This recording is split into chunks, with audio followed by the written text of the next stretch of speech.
నా వీక్షకులు సబ్స్క్రైబర్ ఒకరు కామెంట్ పెట్టారండి. దానికి నేను వీడియో రిప్లై చేద్దాం అనుకున్నానండి. నమస్తే సార్, మీ వీడియోస్ రెగ్యులర్గా చూస్తుంటాను. నమస్కారం అండి.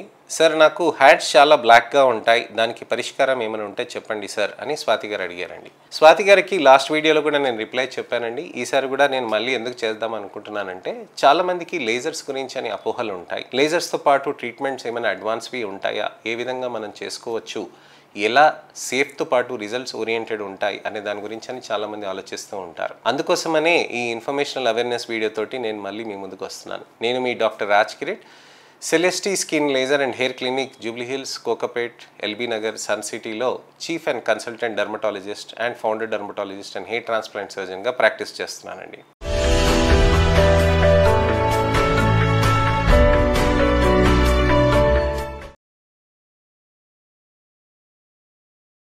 చాలామందికి చేతులపైన నలుపు ఉంటుందండి. చేతులపైన నలుపు ఉన్నప్పుడు ఎలాంటి ట్రీట్మెంట్స్ తీసుకోవాలి, క్రీమ్స్ ఎన్ని పెడుతున్నా తగ్గట్లేదు, సన్ స్క్రీన్ ఆన్లైన్లో ఆర్డర్ పెట్టుకున్నాను, మినిమలిస్ట్ ఆర్డర్ పెట్టుకున్నాను, అలాంటి సీరమ్స్ ఇలాంటి సీరమ్స్ ఆన్లైన్లో ట్రై చేశాను, అలాంటి ట్రై చేసినప్పుడు కూడా నాకు రిజల్ట్స్ రావట్లేదు, ఎలాంటి రిజల్ట్స్ మనం తీసుకురావాలి అని అంటే ఎలాంటి లేజర్స్ చేయాలి, ఏ విధంగా మనకి బెనిఫిట్ అవుతాయి, సేఫ్ అవుతాయి, ఏదైనా ప్రాబ్లమ్స్ వస్తాయా, ఇలాంటి అనేక సందేహాలు, అపోహలు, ప్రశ్నలు చాలామందికి ఉంటాయండి. మనకి లేజర్ ట్రీట్మెంట్స్ అనేటివి మనకు ఒక విధంగా సేఫ్గా ఉంటాయా మనం అనేది తెలుసుకుందాం. లేజర్ ట్రీట్మెంట్స్ అనేటివి ఏ విధంగా జరుగుతాయి? ఇప్పుడు నేను ఎప్పుడు చెప్తాను కదండి, ట్యానింగ్ అనేది చర్మంలో పైన పొర మాత్రం వరకే ఉంటుంది అని. పైన పొరలో మనకి నలుపు ఆ భాగం వరకే ఉంటుందన్నమాట. అంటే మనకి కింద పొర వరకు రాదు పిగ్మెంటేషన్. కానీ దీంట్లో ఇంటెన్సిటీ ఆఫ్ పిగ్మెంటేషన్ ఎంత ఉంది అనేది మనం తెలుసుకోవాలి. దానికి మన చర్మంలో ఎంత నలుపు ఉంది అనేది మనం చూస్తే చెప్పవచ్చండి. అంటే క్లినికల్ ఎగ్జామినేషన్, అంటే మేము ఇది స్కిన్ చూసినాకనే మేము మీకు డిస్కస్ చేయగలుగుతాం. అలానే ఏమన్నా మెడికల్ కండిషన్ ఉన్నప్పుడు కూడా దానికి డర్మోస్కోపీ అనేది కూడా మనం చేస్తాం అన్నమాట. అయితే ఈ లేజర్ కిరణాలు అనేటివి ఈ ట్యానింగ్ ని ఎలా ట్రీట్ చేస్తుంది అనేది మనం తెలుసుకోవాలన్నమాట. చర్మంలో పైన పొర ఉంటుందండి, కింద పొర ఉంటుంది. అయితే లేజర్ కిరణాలు అనేటివి చర్మం లోపల ఉన్న పైన పొర వరకు మనం వాటిని లిమిట్ చేయగలుగుతాం అనమాట. అంటే మనకి పైన పొర అంటే మన పేపర్ ఉంటుంది కదండి, పేపర్ విడ్త్ ఉంటుంది కదండి, ఆ పేపర్ ఎంతైతే సన్నగా ఉంటుందో దాంట్లో ఒక 100వ వంతు 1000వ వంతు మనకి అంత పల్చగా ఉంటుందన్నమాట ఎపిడర్మిస్. అక్కడ దాంట్లో నలుపు లేయర్ ఉందనంటే దానికి మొత్తం తీయటానికని ఏ విధంగా పనిచేస్తుంది అనేది మనం లేజర్ తెలుసుకుందాం. ఈ లేజర్ కిరణాలు ఏవైతే ఉంటుందో, ఈ లేజర్ కిరణాలు చర్మం లోపలికి వెళ్ళినప్పుడు చర్మ కణాలని డిస్టర్బ్ చేయకుండా సింపుల్ గా అక్కడికి వెళ్ళి టక్ టక్ టక్ టక్ అని ట్యానింగ్ ని తీసేస్తుందండి. అంటే ట్యానింగ్ ని ఇలా తీసేస్తుందని అంటే ఒక్క సెషన్ కాగానే మొత్తం నలుపు ఉన్నది తెల్లగా అయిపోవటం అని కాదండి. కాకపోతే అక్కడ నలుపు ఉన్నది మెలనిన్ ని విరగొడుతుంది అనమాట. అక్కడ నలుపు ఉన్నదాన్ని విరగొట్టినప్పుడు అక్కడ ఏమవుతుందనంటే ఆ ముద్దుగా ఉన్న నలుపు చిన్న చిన్న ముక్కలుగా విరుగుతాయి. అప్పుడు చర్మ కణాల నుంచి ఈజీగా బయటికి పడిపోతూ ఉంటుంది అనమాట. ఈ చర్మ కణాల నుంచి నలుపు అలా బయటికి పడిపోవటానికి మనకు ఆ విధంగా ట్యానింగ్ అనేది బాగా ఇబ్బందికరంగా మారినప్పుడు లేజర్స్ అనేటివి చేయవచ్చు. మళ్ళీ చర్మ కణాలు ఏమైనా డిస్టర్బ్ అవుతాయా, చర్మ కణాలకి ఏమైనా ప్రాబ్లం అవుతుందని అంటే అలాంటిది ఏం జరగదండి. లేజర్ కిరణాలు అనేది చర్మ కణాలను డిస్టర్బ్ చేయకుండా, ఎటువంటి డిస్టర్బెన్స్ లేకుండా కేవలం నలుపుని మాత్రమే టార్గెట్ చేస్తుంది. లేజర్లో ఉన్న ప్రత్యేకతనే అది.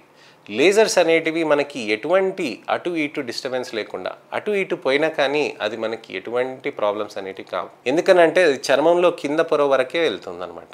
ఆ కింద పొర నుంచి కొవ్వు లేయర్ వరకు వెళ్ళిపోయినప్పుడు స్కాటర్ అయిపోతుంది. అంటే అక్కడ మనకి ఎటువంటి ప్రాబ్లమ్స్ అనేటివి కావు. చర్మం లోపలికి వెళ్ళిపోతుందా, కండరాలకి వెళ్ళిపోతుందా, మనకి ఎటువంటి ప్రాబ్లమ్స్ అవుతాయా అని అడుగుతారు. లేజర్లో ఉన్న ప్రత్యేకత అది. ఒక డెప్త్ వరకు మనం సెట్ చేసామనుకోండి, ఆ డెప్త్ వరకు ఎన్నిసార్లు ఇచ్చినా, 1,00,000 సార్లు ఇచ్చినా, 1,00,00,000 సార్లు ఇచ్చినా అంతే డెప్త్ వరకు అది వెళ్తుంది అనమాట. అంటే ఇప్పుడు ఒక పేపర్ తీసుకున్నాం అనుకోండి, దానికి ఒక పెన్సిల్ తీసుకొని మనం కొన్ని హోల్స్ చేస్తున్నాం. హోల్స్ చేస్తున్నప్పుడు గుండ్రంగా ఒకసారి పెద్ద సైజ్ అవుతుంది, కొద్దిసారి చిన్నగా అవుతుంది, ఒక్కొక్కసారి వెడల్పుగా అవుతుంది, ఒక్కొక్కసారి పల్చగా అవుతుంది, ఒక్కొక్కసారి డీప్గా వెళ్తుంది, ఒక్కొక్కసారి సూపర్ఫిషియల్గా వెళ్తుంది అనమాట. అంటే మనం ఎన్నిసార్లు చేస్తున్నా కానీ మనం పర్సిస్టెన్స్ అనేది రాదనమాట. అదే లేజర్ తోటి చేసామనుకోండి, ఒక పర్టికులర్ డెప్త్ చెప్పామనుకోండి, 1,00,000 సార్లు 1,00,00,000 సార్లు లేజర్ తోటి అలానే చేసిన అదే డెప్త్ వరకు వెళ్ళేసి అక్కడి వరకే ఆగిపోతుంది అనమాట. అది లేజర్లో ఉన్న ప్రత్యేకత. అందుకోసమే లేజర్ని మనం యూజ్ చేస్తాం. ఇతరత్ర టెక్నాలజీస్ అయినా కానివ్వండి, హెల్త్ కేర్ అయినా కానివ్వండి, వేరే ఇతరత్ర అయినా కానివ్వండి, లేజర్ తోటి ఆ స్పెసిఫిసిటీ అనేది మనం డిఫైన్ చేయగలుగుతాం అనమాట. సో ఆ లేజర్ తోటి మనకి ఆ చర్మంలో జరిగితే మనకి చర్మంలో అది బెటర్ రిజల్ట్ అనేది వస్తుంది అనమాట. అది నెల నెల మనం చేసుకుంటూ ఉంటే మనకి మంచి రిజల్ట్స్ అనేటివి ఉంటాయన్నమాట. అయితే లేజర్ కిరణాలు కేవలం మన నలుపునే టార్గెట్ చేస్తుంది కాబట్టి అది చాలా సేఫ్గా ఉంటుంది.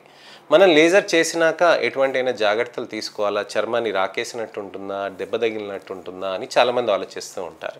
లేజర్ చేసినాక అసలు మీకు లేజర్ చేయించుకున్నట్టు కూడా ఉండదు. చాలామందికి ఒక 200-300 మందికి మేము లేజర్ చేస్తే ఒక్కరిద్దరికి చిన్న బొడుపుల్లాగా వస్తాయి. అవి ఒక అరగంట, గంటలో 2 గంటల్లో సెటిల్ అయిపోతాయి. ఎరిపేమని వస్తుందా డాక్టర్, మొత్తం చర్మం అంతా ఎర్రగా ఏమైనా అయిపోతుందని అంటే అలాంటిది ఏం కాదండి. లేజర్ పిగ్మెంటేషన్ కోసం చేసినప్పుడు చర్మం అనేది స్మూత్గా, సాఫ్ట్గా ఎలా ఉందో అలానే ఉంటుంది. మీకు లేజర్ ఎంతసేపు చేస్తారు డాక్టర్ గారు, అరగంట అవుతుందా సెషన్, 2 గంటలు అవుతుందా, నాకు అంత పెయిన్ వస్తుందా అని ఆలోచిస్తూ ఉంటారు. లేజర్ అనేది కేవలం 5 నిమిషాలు, 10 నిమిషాలు, 15 నిమిషాలు మాత్రమే ఉంటుంది. పెయిన్ ఏమైనా ఉంటుంది అని అంటే పెయిన్ అనేది ఏమి ఉండదండి. పెయిన్ ఏమైనా ఉందనంటే మీరు చెయ్యి ఎత్తి ఆగండి అని అంటే ఆగిపోతారు. ఎందుకంటే ఇది ఏమి ఎమర్జెన్సీ ప్రొసీజర్స్ కావు. లేజర్ అనేది మనకి చక్కగా చర్మం పైన చేస్తున్నప్పుడు చర్మంలో పేషెంట్స్ ఎటువంటి పెయిన్ అనేది ఫేస్ చేయరండి. అలానే వాళ్ళు కూడా సరదాగా మాట్లాడుతూ ఉంటారు, ఏమి ఏ విషయాలు ఏంటి అని సరదాగా మాట్లాడుకుంటూ లేజర్ చేయించుకుంటూ ఉంటారు. చాలా మంది నవ్వుకుంటూ కూడా మాట్లాడుకుంటూ హ్యాపీగా చేయించుకుంటారు అనమాట. సో లేజర్స్ అనేటివి మనం చేయటం తోటి చర్మంలో అక్కడ నలుపు అనేది మెల్లమెల్లగా తగ్గుతుందండి, సేఫ్ గా ఉంటుందండి. లేజర్ చేయించుకున్నాక ఎటువంటి జాగ్రత్తలు చేయాలి? లేజర్ చేయించుకున్నాక మీరు సన్ స్క్రీన్స్ అనేది పెట్టుకోవాలి, నైట్ టైం సీరమ్స్ అనేది పెట్టుకోవాలి. నెక్స్ట్ డే నుంచి మీరు మొదలెట్టుకోవాలి. రాత్రి సింపుల్ గా మాయిశ్చరైజర్ పెట్టుకొని నెక్స్ట్ డే నుంచి మీరు సీరమ్స్ అవన్నీ మొదలెట్టుకోవాలన్నమాట. సో లేజర్స్ చేసినాక మనకి ట్రీట్మెంట్స్ అయిపోయినాక మంచి రిజల్ట్స్ రావాలి అని అంటే మనం పర్సిస్టెంట్గా చేసుకుంటూ పోవాలండి. నెలకు ఒకసారి చేసుకోవాలి. కొన్నిసార్లు లేజర్స్తో పాటు మేము హ్యాండ్స్ పైన ఇతరత్ర ట్రీట్మెంట్స్ కూడా కాంబినేషన్ చేస్తూ ఉంటాం. పీల్స్, అలానే micro needling serum infusion therapies, అలానే ఇతరత్ర పిఆర్పి, స్కిన్ బూస్టర్ టెక్నిక్స్ ఇవన్నీ కూడా చేస్తూ ఉంటాం. ఇవన్నీ కంబైనేషన్ చేస్తూ ఉంటే మనకి మంచి రిజల్ట్స్ అనేటివి కూడా వస్తూ ఉంటాయి. సో ఇదండి విషయం.